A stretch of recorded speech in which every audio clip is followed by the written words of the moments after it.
And then, we'll do a soft introduction and stuff.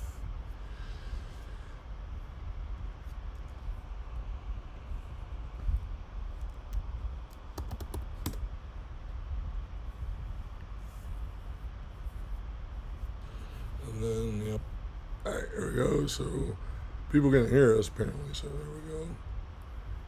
All right, let's go ahead and get started.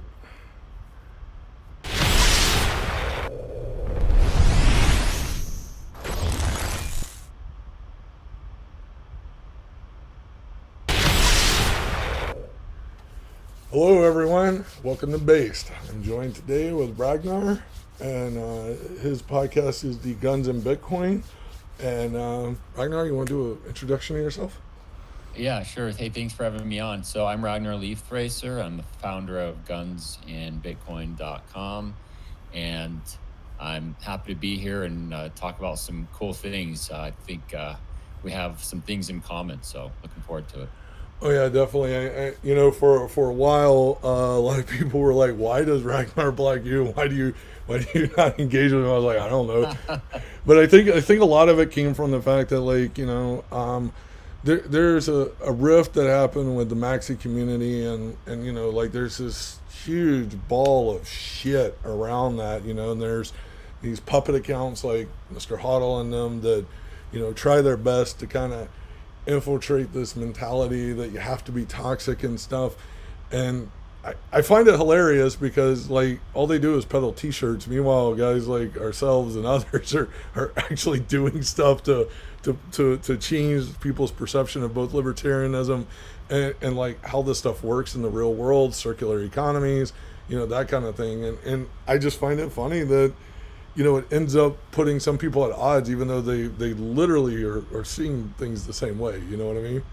Yeah, and I think I've seen a big shift in the last, say, 6 months where, people like you and I and Samurai Wall guys and just anyone else who's really more focused on the using Bitcoin and privacy of Bitcoin have kind of split off or at least found each other or have been able to do more work together. Whereas, say, a year or two ago, it was just sort of one big blob. There wasn't as many distinctions, but now it's becoming more and more clear what people are focused on, whether it's the 401k or whether it's stuff that you do, which is actually good because I think for too long it's a little too monolithic. So even though like infighting can actually be counterproductive, I think the people that have disagreed with each other and made the lines clear where they stand has actually been better. And I think that's why like you and I are talking today, because it's like, oh, well, I don't know why I blocked him. I can't remember what happened a year ago, but now I know what he does and I've seen his work. So what the hell am I doing? So here we are today. So things are actually a lot better now than they were a year ago, I think. Oh yeah, I agree. I mean, this time last year, well, actually, it had been about a week. In about a week last year, I would have received a death threat for calling Bitcoin software after Samson had give some speech at some conference.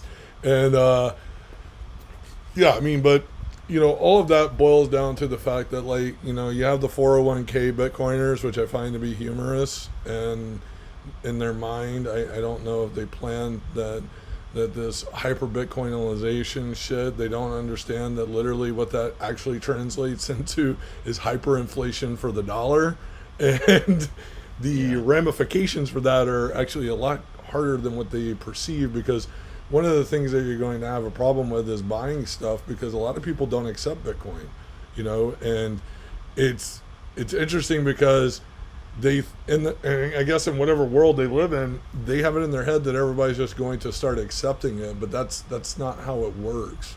You have to get these circular economies going. I mean, like, in my in my other projects and stuff, that's one of the things that we're working on is getting providers to accept it, things like that, and then that way when people are paying, we're not having to convert to fiat to be able to pay the bills, because just like a miner, providers don't give a shit what Bitcoin's doing unless they're accepting it, just like electrical companies don't give a shit about Bitcoin unless they're accepting it. You know what I mean?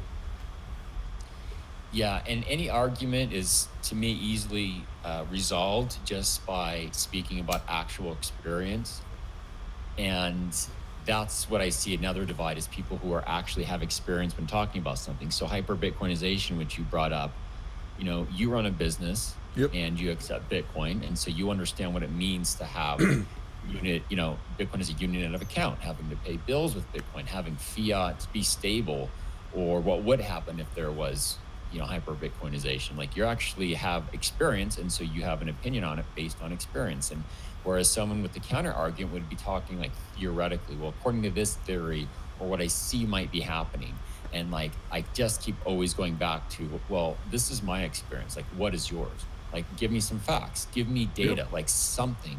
And like, Bitcoin has become so untethered from reality that it's only a rare few that people can actually say, hey, actually I do this. Actually, I do use Bitcoin as a currency. Yep. And this is what it's like. And this is what it's like to, whatever it is. So the bottom line is, like, I have stopped like engaging with so many people who can't give me a specific example, a number, data, proof, something. Like, I'm too busy now for all that. So like, you actually, you're living this stuff.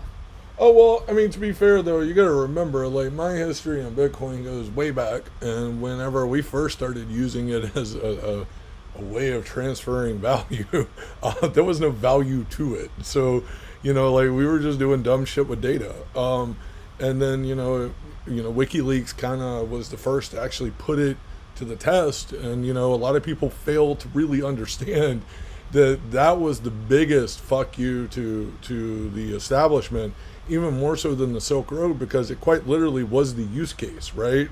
Like, Yep. and people don't understand that, and they're like, what do you mean? I'm like, well, in 2010 there was an embargo from MasterCard, PayPal, Visa, all the banks to not give WikiLeaks money because of the government and the cables and everything. And they're like, well, that's fine, we're going to accept Bitcoin.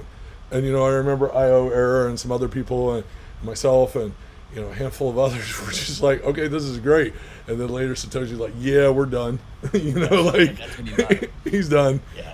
And the reality is that, like, a lot of people don't understand why that's kind of important, is because, like, once you realize that literally you're able to transact across, like, even international borders or anything like that, and nobody can stop it, once that becomes prevalent in understanding why you use it, it literally changes your mindset of why it's even interesting technology, right? Because here's a chunk of data that is worth something semi-universally to some groups, and there's a value to it. And so there you go. You don't have to pay an exchange, a currency exchange fee.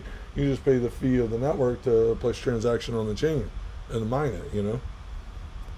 Yeah, and one of my questions I like to ask people is, what is the single most impactful event of Bitcoin? Name one thing that Bitcoin has done that you can point to that has been the most disruptive, or shows its greatest strength, or what's most unique about it? Like, give me an example, specific. And the Silk Road and or WikiLeaks are the two that I can point to, and honestly, there's not a lot after that. No. In terms of what people know. There's lots, like, on a personal level, things you can't share from other people, or this or that, but for what people know about, and that is it.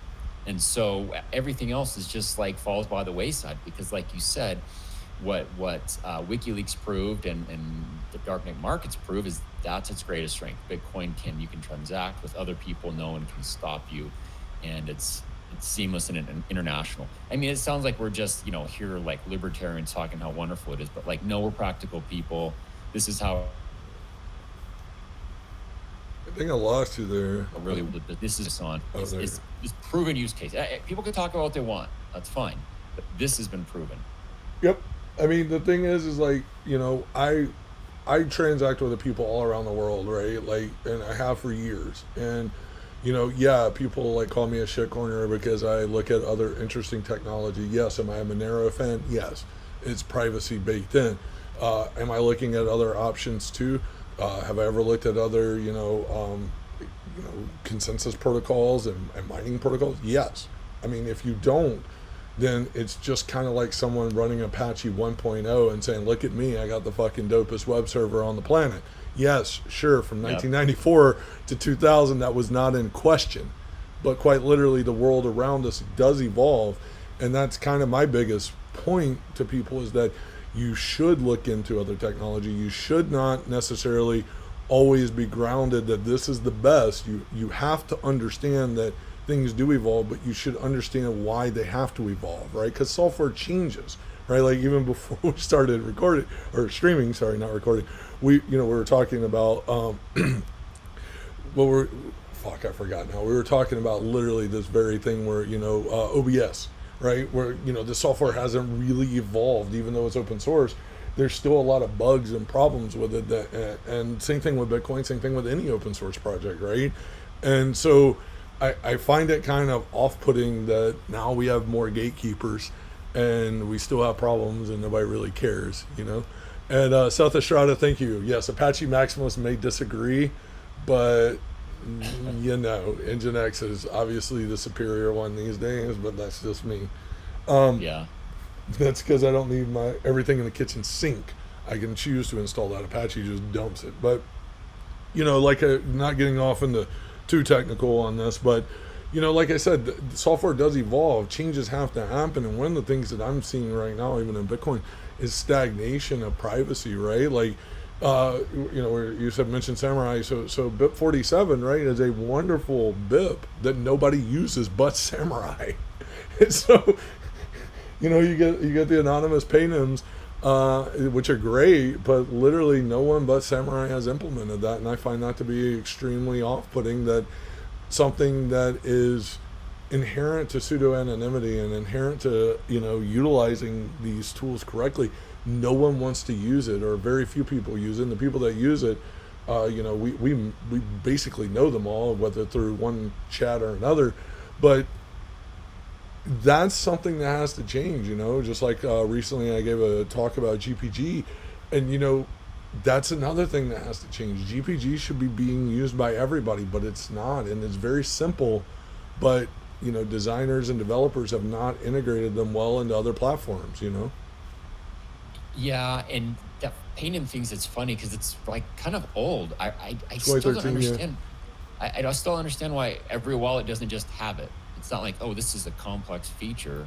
It's like, how is Samurai the only wallet to have this? And this has been around for a long time. I remember when, what was it, Justin, who I think actually wrote it up, who created it when it came out. This is, I don't know when it was, 2013.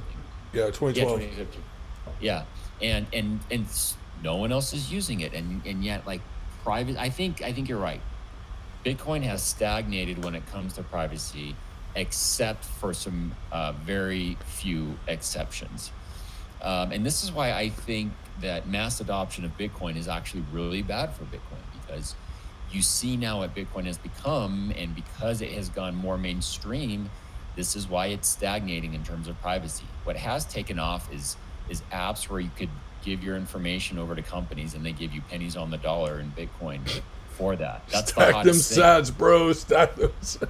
That's the hottest thing. Like, could you imagine like years ago saying, oh, the hottest thing is give your information to a credit card companies and you get a couple dollars back, over a few months.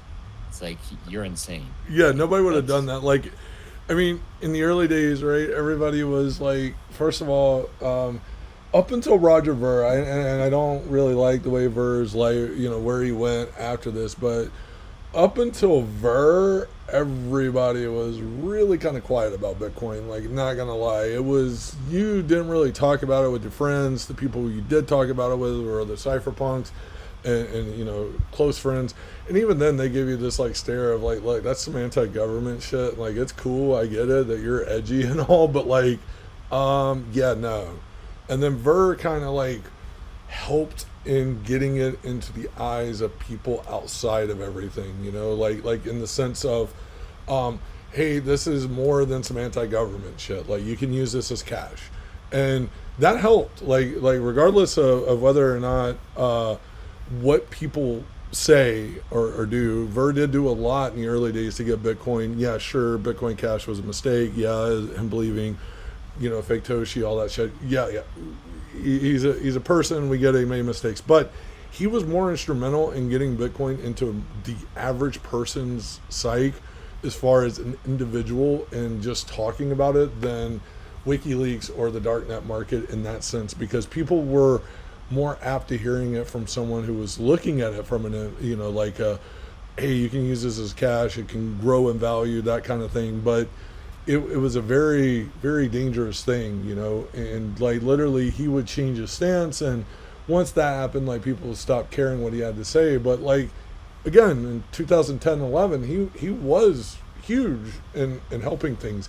But again, also like Lop and everyone else, look what's happening to them. They're in this INX token when for years they've been telling people, don't get involved in this, don't get involved in that. And literally what I've learned is that most of these people who became huge LARPing influencers did nothing more than try to pad their own bank accounts, and in the process sold themselves out. Yeah. Well, and while that's kind of discouraging, and we see the stagnation in privacy in a certain way, and we see more mainstream adoption, I would say that we could say that in some ways we're better off, because now people who do care about this, I think we have more tools than ever, and maybe we know each other more. And on our front, there actually is more progress, even if it's the minority. Yep. And we don't have to be like the majority of Bitcoin, actually. Like, our philosophy doesn't have to be what everyone else thinks, as long as we can do it. And people get confused when we talk about the Bitcoin economy. I think they think we're talking at the level of a nation state. Like, there's going to be an island in the Caribbean and everything is going to be in Bitcoin, or it's like the United States. It's like, no, the Bitcoin economy could be 100 people. It could be 50 people, and that is a successful Bitcoin economy. Like, I pay you for your services that you offer.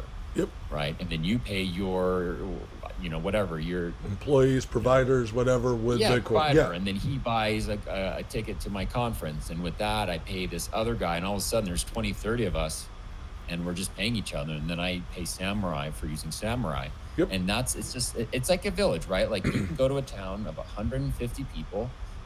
There's a policeman, there's a grocery store, there's a farmer, there's a guy who cuts hair, there's someone who takes care of kids, there's a teacher, there's a mechanic, and that's kind of a functional economy. And so people think way too big, and I've seen people say, well, it's not until hyper Bitcoinization happens that will be a Bitcoin economy, and then the whole world will have Bitcoin. I'm just like, that's so delusional without proof, and it's a waste of time.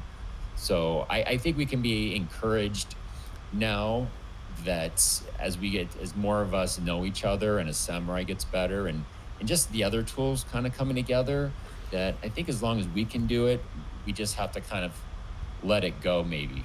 Yeah, we just got to build. So what you do is you build the ecosystem, right? You got to build that ecosystem up, and how you do that is you find like-minded individuals who can provide certain levels of provisional pieces of it, right? Like, you got people who can do a service for Bitcoin, that's what they get paid in, or whatever. And like you said, you have a series of that going on, and as you do that, you build those economies, and those economies are important, because I don't care what anyone says, when Bitcoin goes back down to $3,000 again, and I'm still accepting it for our services.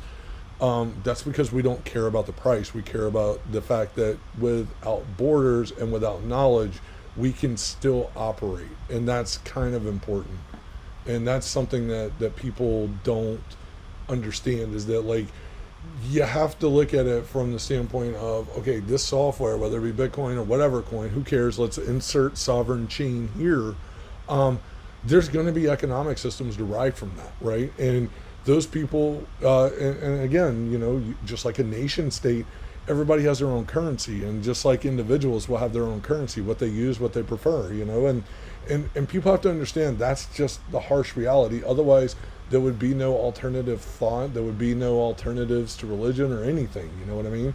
And we have to accept that literally these economic systems are going to exist whether we want them to or not, Yeah, and you bring up an interesting point, which is, Bitcoin is as part of the ecosystem, and people forget, I think, that Bitcoin is, necessary, but Bitcoin isn't sufficient for having an ecosystem, an economy where people are a little more sovereign and have a little more privacy.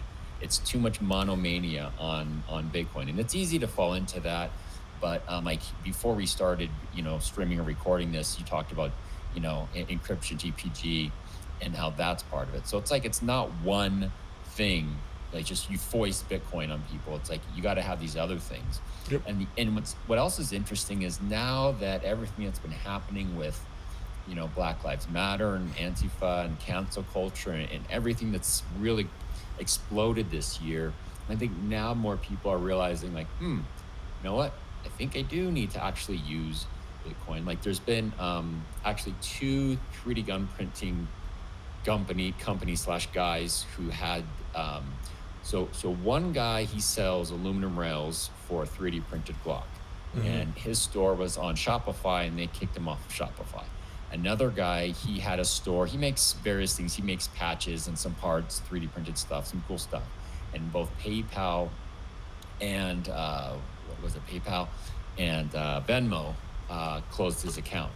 And so these guys were, they were pro Bitcoin. They kind of used it a little bit, but it wasn't like a big focus of what they did. And so they've kind of been forced to really get serious about Bitcoin. But again, it's not just Bitcoin, right? Because Shopify isn't Bitcoin. Yeah, so it's not just Bitcoin. It's open source, self-hosted software that has to be paired with Bitcoin. Yeah, I mean, so that's one thing a lot of people don't understand is so like, we don't use Shopify, right? Like technically, what I do at CPL and what we do at CPL, they could take down they could seize our website and it would still work. We don't have a web plugin. We actually are using some antiquated accounting software I wrote in 2012 for a project that I had done when I was first accepting Bitcoin for a form of payment for a service where I was doing clean washing, where basically they bought untouched coins for, exchanging them for exchange coins. And so I wrote this tool that basically you just sent to the address and it handled it based on a number of factors. And so, like a lot of people feel they need the third parties and things like that, but they really don't. And I'm getting ready to open source that code for everyone because now it's been ported to Monero, it's been ported to Litecoin, it's been ported to ETH, it's been ported to about 12 other chains now that are sovereign in some levels. The ETH thing was just because we got a ton of requests, but literally this code anyone can do, and it can behave like Shopify in the sense of like how it triggers events for you to do, but you don't have to host anything on your site or anything like that. There are important pieces of those software that can run just utilizing the chain itself. And that's what a lot of people don't understand. It's a giant database. Like, utilize the database as a database function. You see what I mean? Yeah. Yeah. And I think, maybe a few years ago, probably most thought that, only some very extreme edge use cases needed self-hosting, web stores, e-commerce, or just other things, or, your email provider, or even need encrypted email. But now with everything that's happened this year, just kind of regular people who just have an unpopular political opinion, all of a sudden, like, they need all this stuff. Like, for example, Signal's usage went way up. Like Kyle Rittenhouse, right? Yeah. The 17-year-old in Wisconsin who defended himself. Well, people try to start a GoFundMe page, and GoFundMe shut him down. And people just said, well, Bitcoin. It's like, well, no, you need Bitcoin, and then you need a site that doesn't censor. And so now regular people, like, this is just a 17-year-old kid, needs like this stuff that just a couple of years ago was only meant for like true hardcore cypherpunks or people on the darknet market, or people doing heavy security. Now it's just like 17-year-old kids need this stuff, or conservatives, like the Catholic high school boys wearing their Trump hats. Yeah, things like that. Like, these guys are so benign, like they couldn't even like cut a piece of bread the wrong way, and here they are like trying to be deplatformed. It's just regular guys like this that need this stuff now. Yeah, but see, that's an important sign of how we have to make it simpler, right? Like, and that's what Samurai does, and and that's what we do, and that's what other people are doing, striving to make privacy simpler, so that people can take advantage of it and utilize it to enrich their lives, but also to keep them safe. And there's also some other factors that like a lot of people don't understand. So like cryptographic signatures can protect you but they can also put a noose around your neck, and a lot of people don't understand that, right? Like that's why it's important to use like Whirlpool, or I would mention the other one, but it's been provably deterministic, so there's no reason to even mention it. Yeah. The thing is that what we have to look at is that tools, and even because there's some B cachers in the audience, uh, even like Cache Fusion, which utilize mixing software and UTXO mixing to protect so that there's no direct link from sender to sendee or receiver. And that's important. People don't understand just how important that is. I mean, quite literally, if you pay for something with Bitcoin and you're not using mixing, and you're literally just opening up the door to say, okay, well, on this date at this time, cryptographically sound, we can prove that you sent this money to so and so. If they can identify the other wallet, then you're fucked. You see what I mean? Like there's no hiding.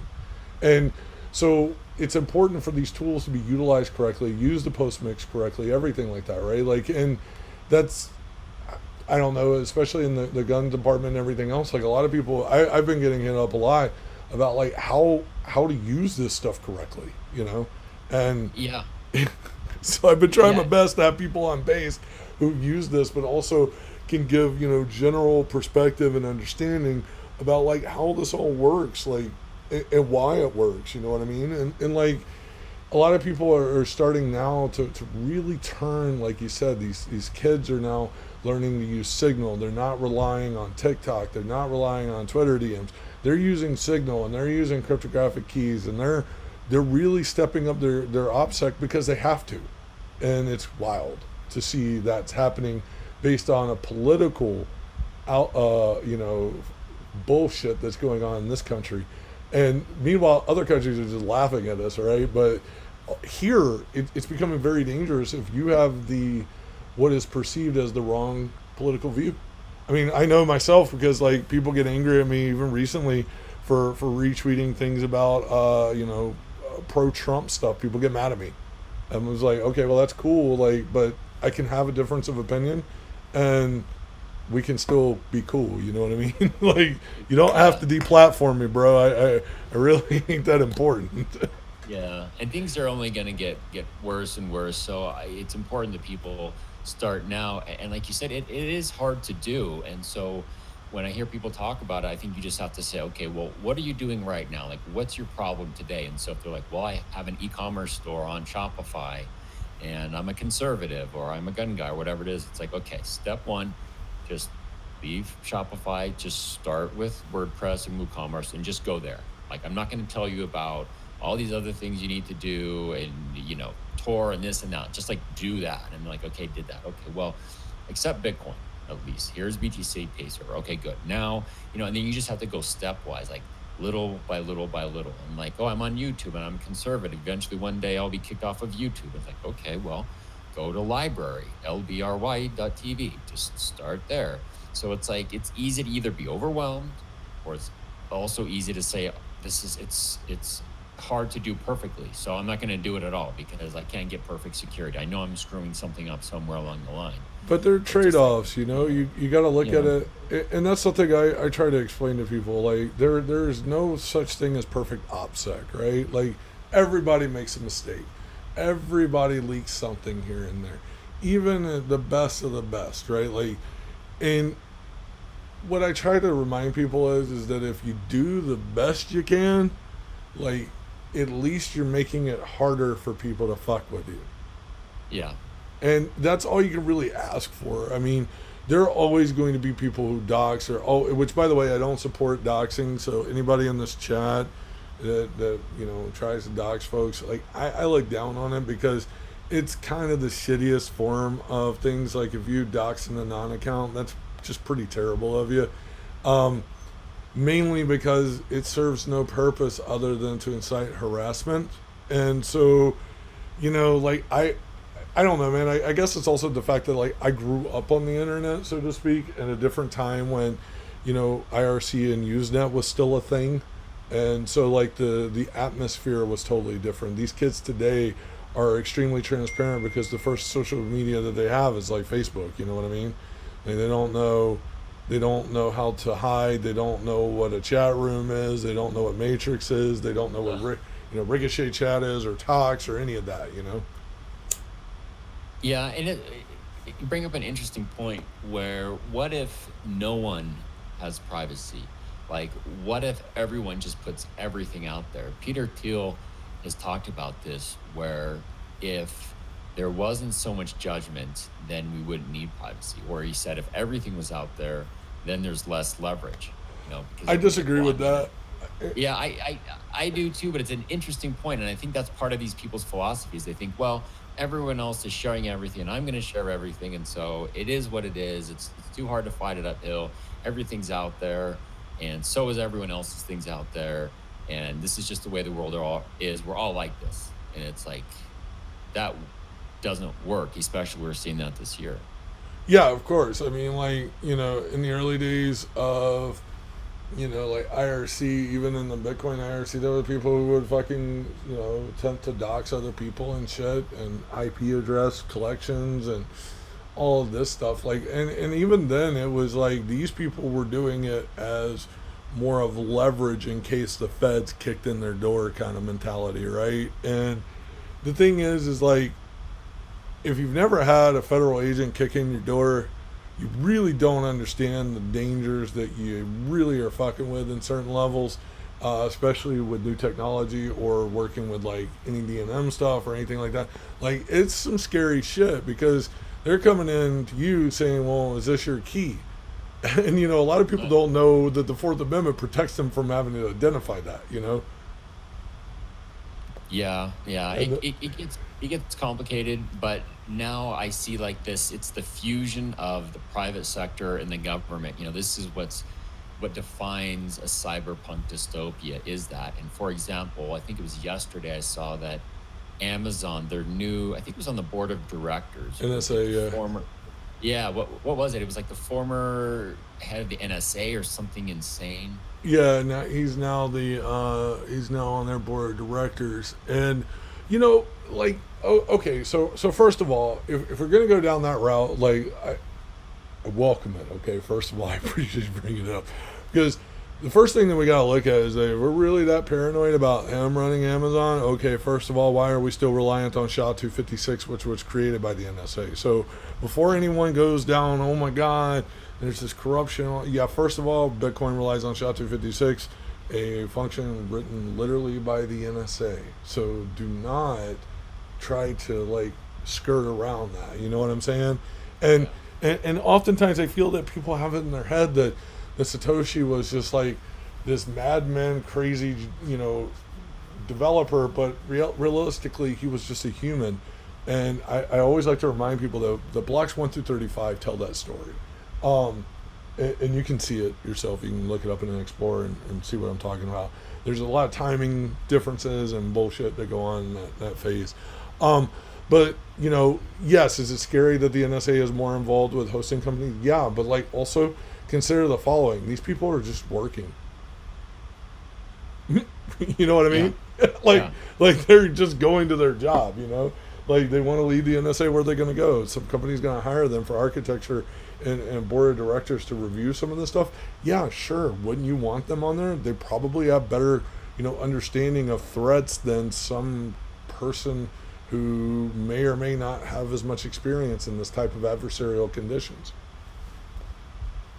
Yeah, it all gets mixed up, and like I just think for individuals, they just have to, we have to go back to the basics of things, because who knows what's really going on in like the upper levels of power, between the international corporations and the government. Like, that's so beyond anything that any of us ever even know or could even fight against. So for me, like, I'm a simple person, right? Like, I just want to secure my Bitcoin. I want to keep my business secure. I don't want to be shut down. I want to make my customers happy. I want to protect them. So for me, like, I can only think about that so much, and then I have to take it home and be like, okay, how could I improve my WordPress site? Like, is there a plugin that's probably collecting data it shouldn't, or is there like a weakness there? Like, what about my BTC Pay server host? Like, Yeah. maybe I should change that. It's like, it's easy to talk about these bigger things, but it just comes down to like me and what I'm doing and what's something that I can improve. And I think that's, for me, that's the end of the day. It's fun to talk about, but for me, that's what I think about like at night. It's like, okay, what's my setup? And there's always something, there's always something that I could do better. Yeah, I mean that's always the case, right? Like people, again, like even Tor is, was a naval tool and is still actively deployed today and used by, our men and women overseas every day. And so like sometimes people often forget that it started as a government funded project, right? Like the entire stack was government. And like I said, even SHA 256 is NSA written software, and we rely on that with crypto, and we rely on everything. And people often mistaken that that these tools can be trusted, but like that's the whole point of audits, right? That's the whole point of open source, is being able to go back, look through this stuff, and say, okay, this code is open, verify it, vet it, and if you can't, find someone that can. And like Nadan had brought up interesting thing last week, where we should start a group that starts like funding these big pieces of open source software that people rely on, like SSL and others, that don't get audited as often as they should. You know, like they're like SSL is great. We use it everywhere. It's imperative to our internet experience. However, how often is it audited? And whenever it does get audited, we end up with shit like Heartbleed. Known exploits getting used in the wild. Yeah, that was a good one, Heartbleed. That was a fun times when that came out. Kind of miss having something like that exciting again. Yeah, I mean it's a real problem. Is that yeah, Seth Estrada just brought up a good point. I see Linux is FBI too, but I mean you have to understand that like these people needed these tools. So to help other people, you release these tools, and yeah, sure, they may be government touched, but you also have to understand there are levels of software that they do release that don't have backdoors. I mean, in my earlier days, I worked, as a spook basically when I was in my early before I was 20, and I worked with a lot of really interesting equipment and a lot of interesting software, but none of that was ever used nefariously. A lot of it was just preventative measures and monitoring tools to keep people from breaking into their stuff. And later it would be added to open source repos as, various tools and things like that for firewalls and, port filtering. pfSense or PF, for example, was a similar tool like that. There's a lot of things that people just come to assume that these open source tools started from a bunch of neckbeards in their mom's basement, Yeah. Well, and can be intimidating if you're just kind of a normal person when you hear all these things. And so people, it's hard to keep track of what came from where, and NSA is a scary word, as it kind of should be. But so for me, my focus is just trying to like help regular people get educated about the basics, just like self-hosted e-commerce. Yep. Bitcoin, using Proton Mail, using VPN, using Tor, and I think just that shouldn't be underestimated, as imperfect as all those are. Like the more people that do that, kind of, the better, in a haystack and different things. Well, yeah, also the more people that use Tor for their daily browsing, the better it is, because there's less correlation attacks and things like that. Like a lot of people don't understand what a correlation attack is, and I try to explain to them, like, there's plenty of DEF CON talks of like how these kids in various colleges and stuff got arrested because they were using Tor, but they were the only people using Tor. You have to understand, the more people that actually use Tor, the safer it is for everyone, because safety in numbers, right? Because if there's only, like, say for example, 6 devices on a network, one of them is running Tor, it's pretty easy to identify which one's using Tor, right? If there are 6 devices and they're all using Tor, then quite literally it's going to be impossible, because all of them are running Tor, so it's going to be hard to figure out who's doing what. You see what I mean? And that's important, especially when you talk about the way how the onion routing works, or how security works in general. And Tor is a great tool, but a lot of people actually end up using it incorrectly. They They turn around and resize the window, which is like the first no. Yeah. The second thing is like they'll all of a sudden like, oh, well, I'm going to enable JavaScript and everything like that. And you're like, Jesus, stop! Just don't do that. Yeah.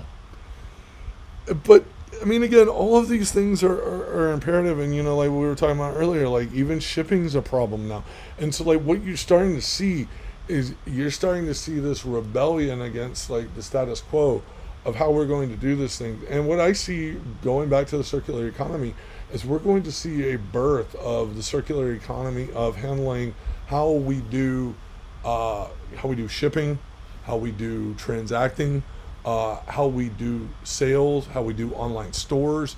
And it's important to show people that these things are entirely possible if given the time. And again, at CPL we've been doing a lot of the anti KYC movement, right? And and people are like, hey, how does this work? It's like, well, easy, don't collect data. And then companies can do this. Software as a service has ruined us as a society on the collection of data that they were doing. And we have to take that back as individuals. The only way we're going to regain privacy is nobody is going to do it for us. We as individuals have to help other people establish it, build it, grow, and move forward, And I'm not sure what's going on in chat, Ragnar. I don't know if you can see, but there's a lot being said that's not updating on the live chat if you're just looking at the screen itself. So there's people talking. They're talking quite a bit being said right now.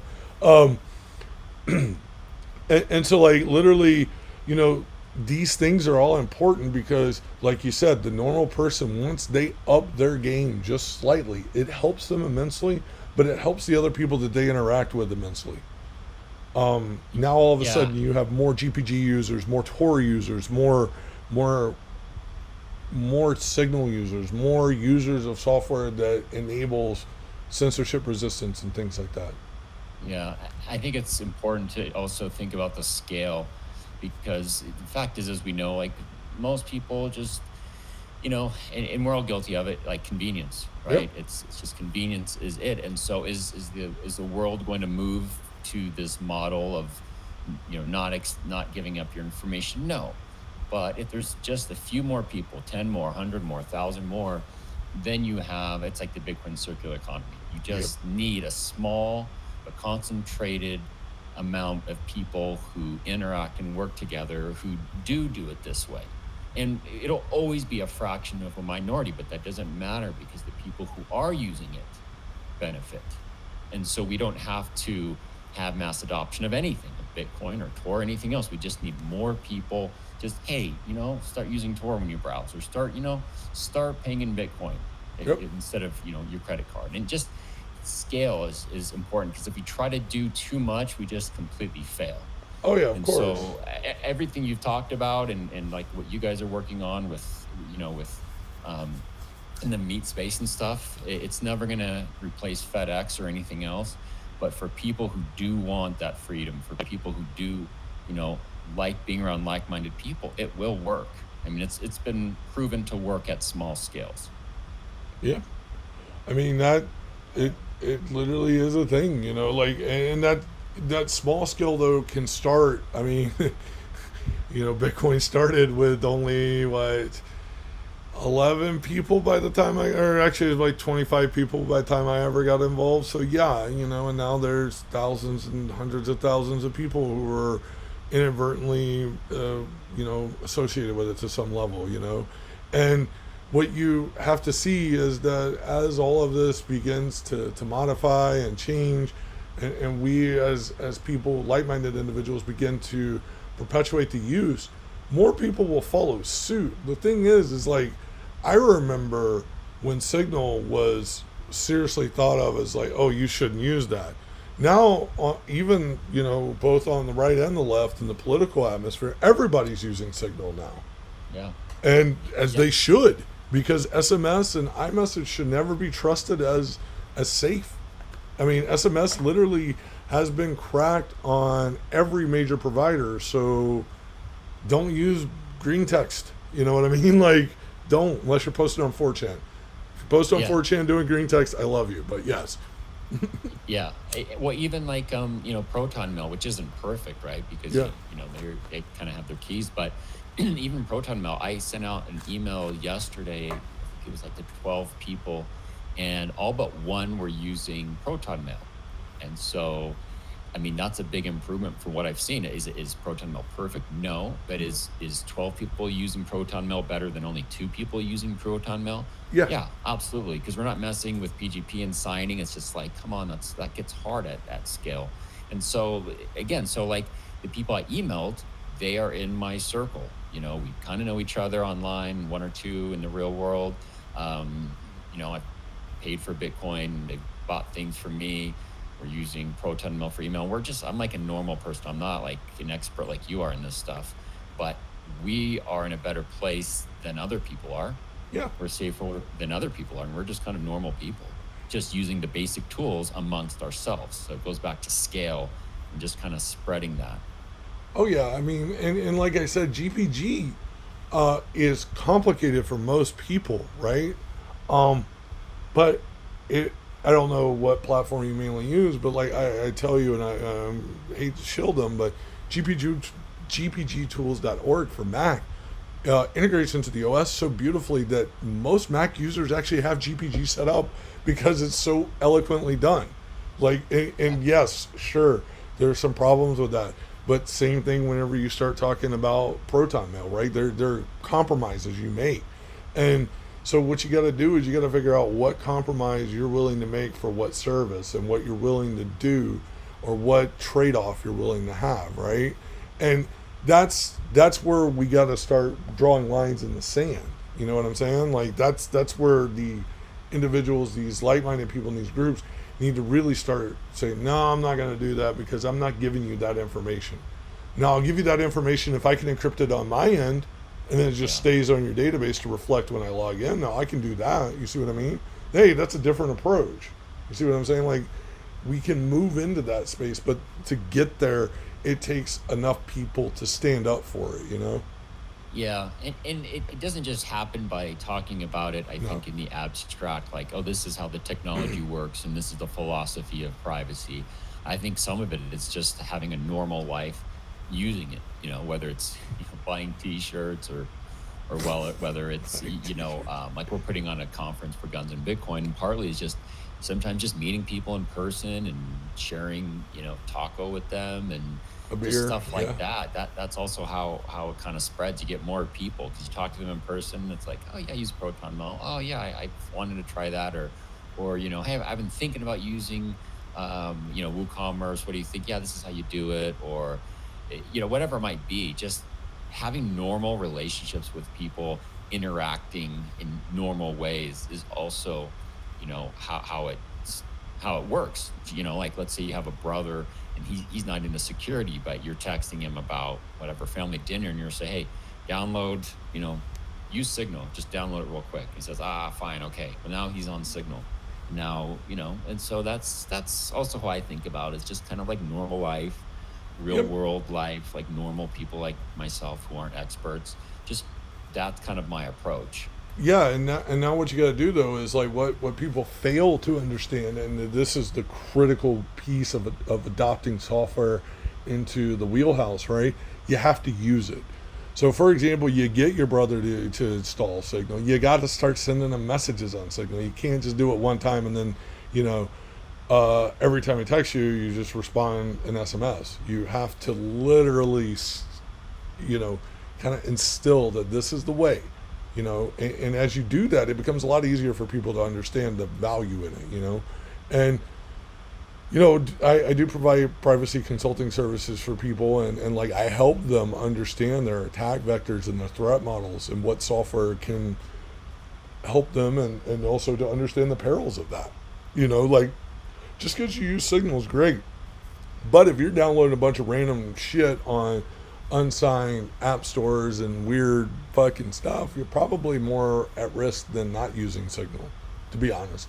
Because there are keyboard recordings and clipboard capture tools and all of that kind of stuff. So there are some trade offs, but you have to understand each person's attack vectors and threat modeling is much different. You know what I mean? Like my threat model is a lot different than yours. Oh yeah. I don't even want to think about your threat model. I have a multitude of threat models that I have to worry about. And, you know, some of it is because people have it in their head that they're going to cause bodily harm to get what they want out of someone, and other people don't understand that. Well, I don't go around not protecting myself. You know what I mean? And like to think that you're going to get at me, it's gonna be crazy. You know what I'm saying? Yeah. Well, we'll see how the rest of this year goes. I think it's just going to be darker and worse. But then I also think there's going to be more people who have just been kind of latent with this stuff, who you know are on the fringes and have thought about improving their privacy and using Bitcoin more.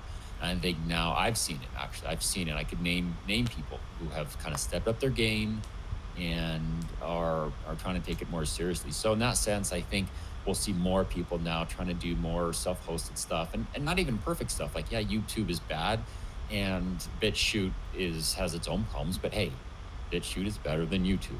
So I think more people just making those incremental steps, now having to do that, are good. And I can see in a couple of years, the people who now are getting marginalized and canceled will kind of be okay, and they'll be back to being okay. They won't be able to be on the major platforms, and they're not going to be, you know, experts in any of this, but they're going to be able to just maybe live a little bit more normal life, not be so threatened, just because you've taken like the basic steps and maybe use what you guys are doing, you know, at Cypherpunk Labs.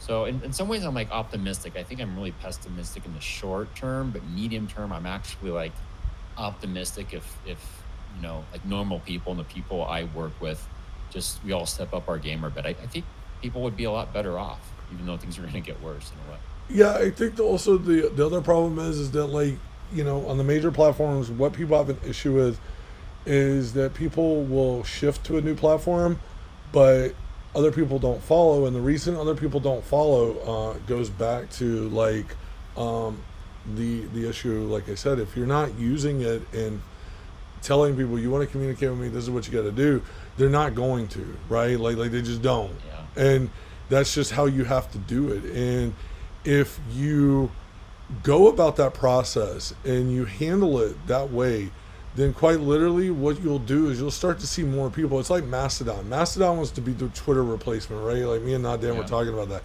But literally there was some federation controls, and when you start looking at federation as dangerous in social media, well, no offense, but I'm gonna throw a little shade right now to a big company in Bitcoin space. Blockstream's all about that federation life, and federations never end well for the users of said federation software, federated software, however you want to church it up. The reality is that someone has control, or a group of people have control, and that's dangerous. When you start talking about that, it's no longer permissionless. It's no longer trustless. It now is quite literally the opposite, you know. And I think that like what we start to see is that like people often ask me that, you know, hey, if you had to choose a platform, someone who's like, because this came to me from someone who recently turned 18 and their parents were strict on them about not having social media. They don't have Facebook. They don't have anything. They said, well, you know, all my chats and everything I've ever done have all been, you know, OTR, this kind of stuff, because my dad, and his dad's a huge privacy nerd. He said, well, what platform would you use as social media? I said, well, why don't you use 4chan? It's a non by default. And literally you have engagement and interactions with people. Threads die fast, but threads can keep going. You literally, if you've never been exposed to social media or none of your information's out there, I would protect it. And I think that that's going to be a new movement soon, that in the next few years you will see more sovereign individuals who grew up with paranoid parents, because like if I were to have a kid, like I wouldn't let them play on a tablet at 8 years old. I'd have them outside playing in the yard. You know what I mean? Like, there's value there. There's value in the familial unit as well. There's value in not having technology at your fingertips all the time, you know? In a lot of ways, I was lucky to grow up in a time where it wasn't. And to see it today as like the very travesty of what we all didn't want to happen is actually happening. Yeah.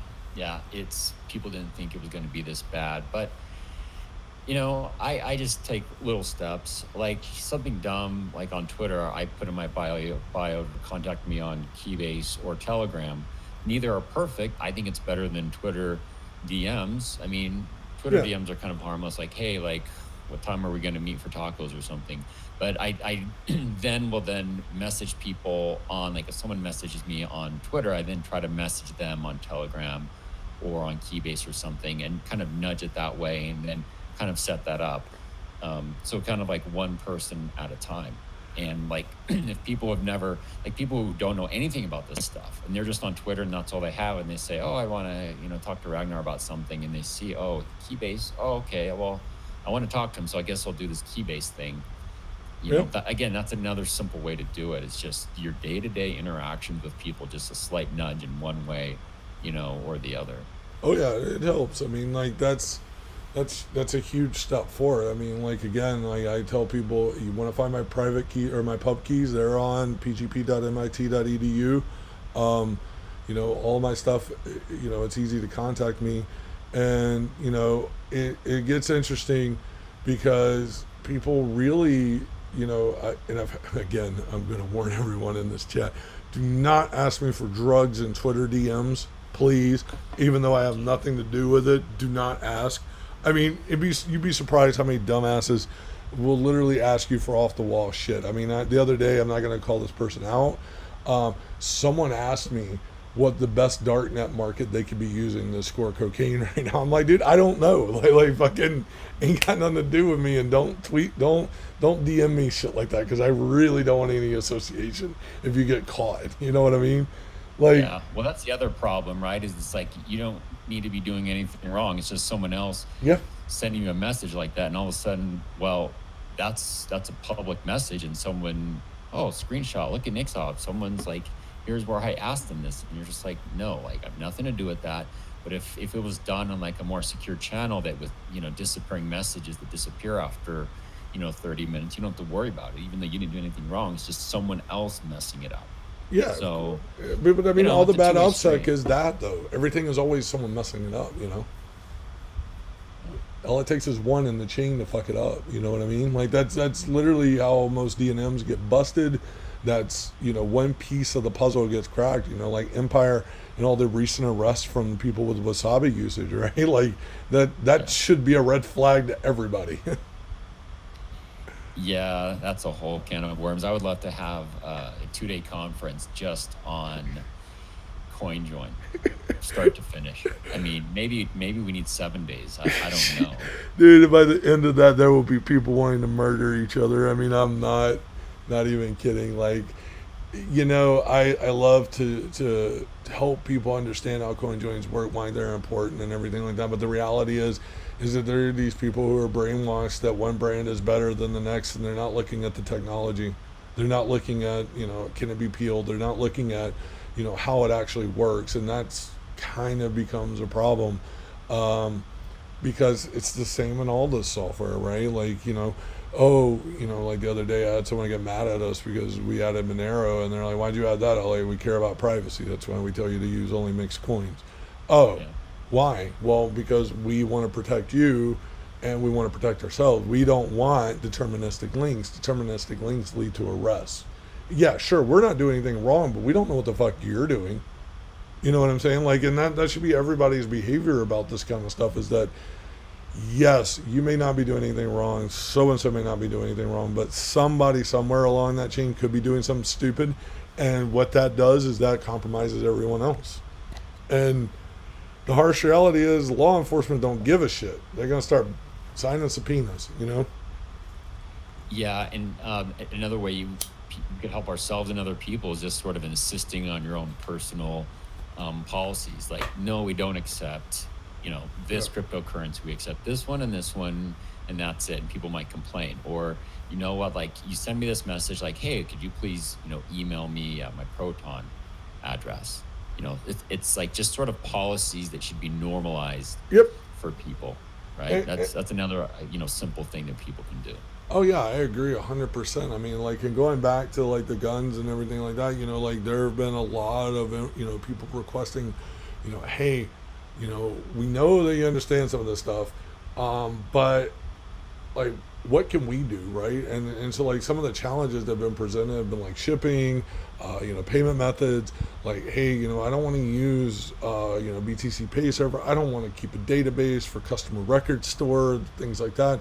And so like helping people along this path, it's very complicated, but it's interesting to see groups that are separated by different ideals and everything come to needing the same things, right? Like how do we do this?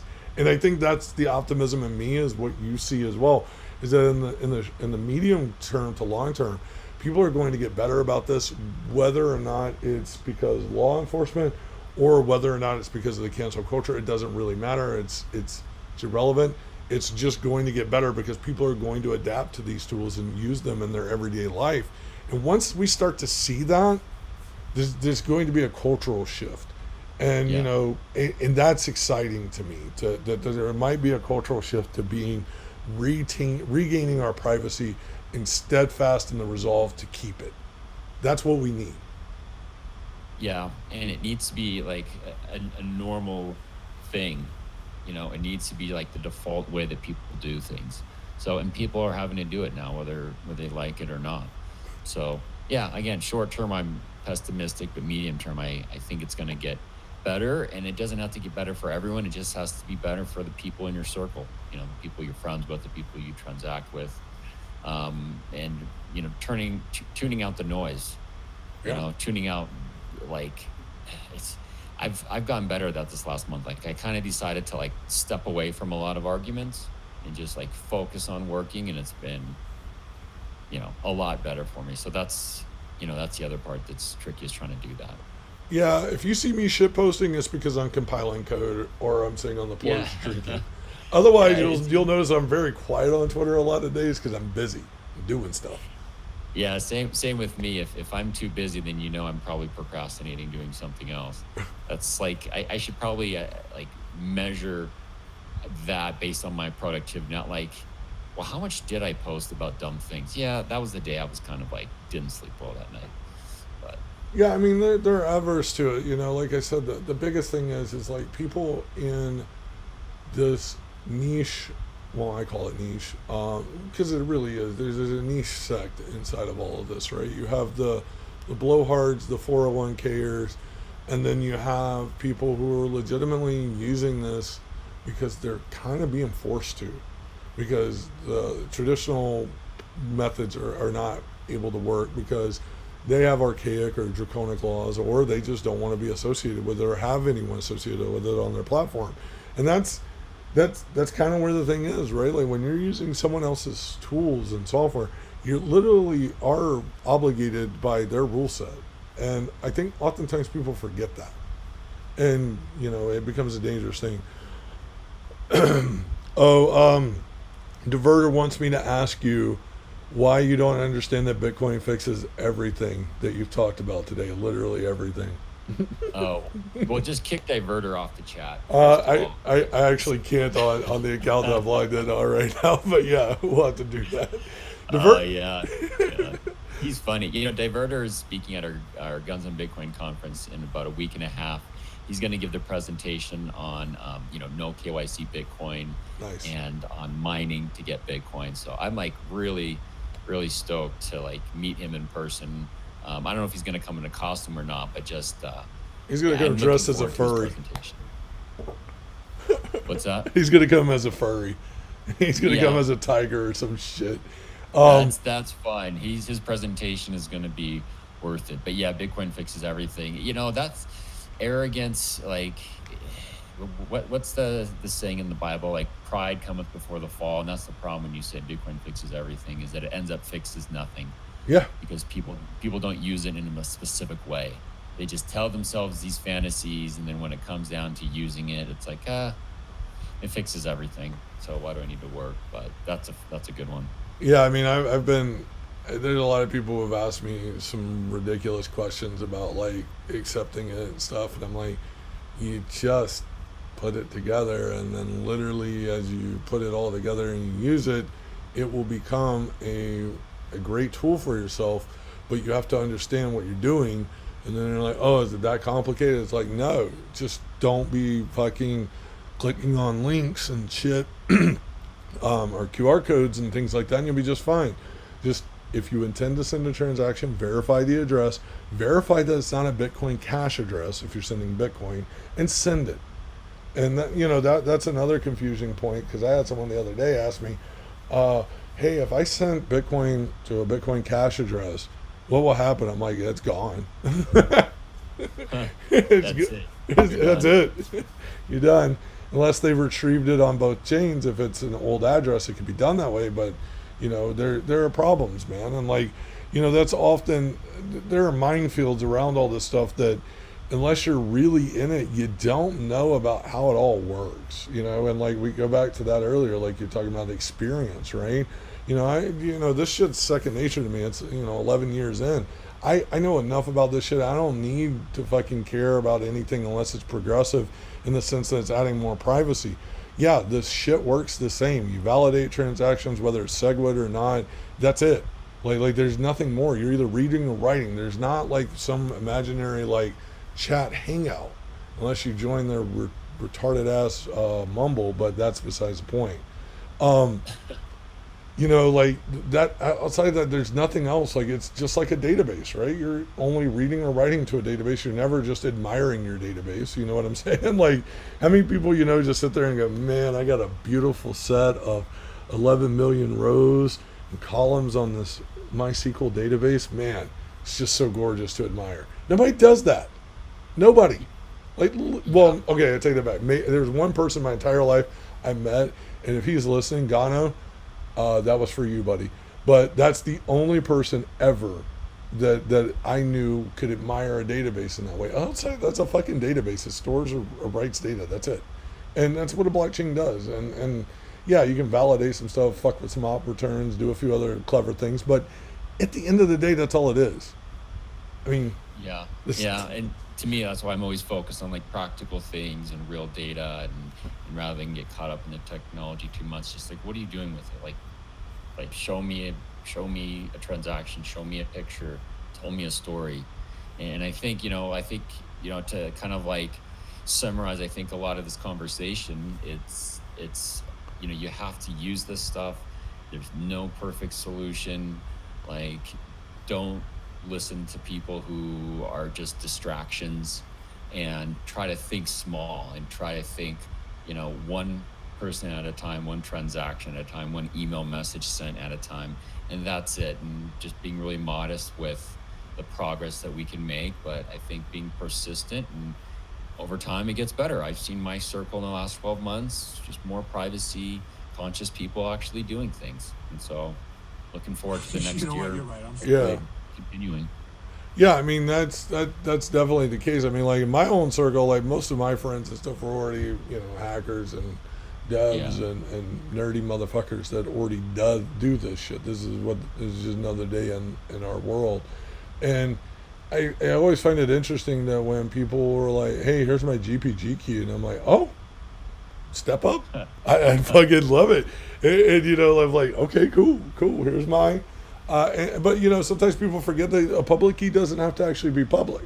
You know, like that's the other thing that people don't get, is that like you can generate a public key and not post it on a key server. You can only give that out to individuals if you choose to, and like selective privacy and things like that. Like people, I I don't know, Ragnar. I think maybe one day we should do a charting out, or maybe I should do that in my free time one day and have you review it.